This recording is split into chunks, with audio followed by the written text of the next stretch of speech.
The Taliban says it is banning women from private and public universities effective immediately, and this is the latest move from a group that has been dismantling the rights of women in Afghanistan since it took control of the capital, Kabul, in the summer of 2021. An Afghan-Canadian journalist has been documenting that unraveling. The CBC's Murray Brewster spoke to her and has more on this journalist and her project. Frozan Rahmani is a former television news presenter in Afghanistan. She's also a former investigative journalist with the Tolo News Service, and she was investigating corruption in the former government when she was forced to flee to Canada in 2016. Now, like many of Afghan expatriates, she's looked at what's happened in Afghanistan and the fall of Kabul in the summer of last year with a great deal of horror.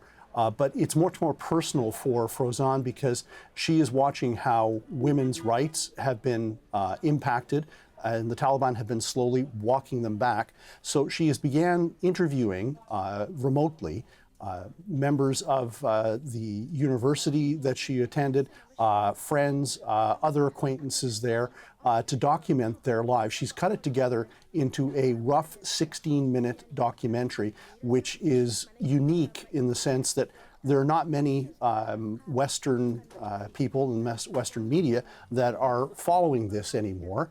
And so she is in the process of beginning to cut it into a larger piece. But she feels that it's incredibly important to keep the spotlight on Afghanistan, particularly given many of the events that have happened this year.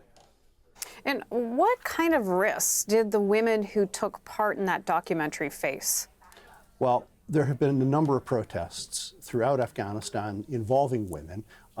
Most recently, back in the fall, there was a violent protest outside of the university in Kabul where security forces ended up beating women protesters.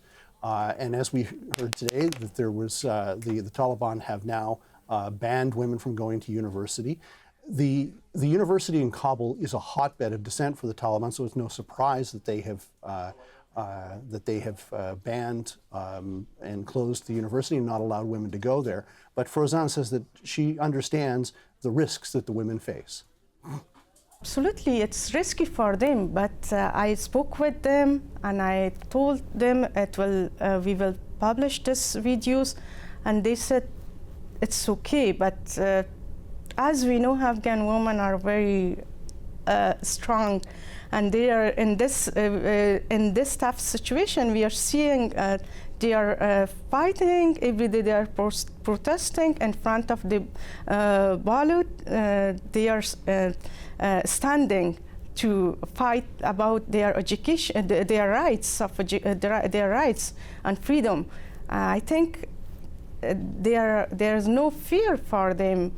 We know this is risky, but they want to raise their voices.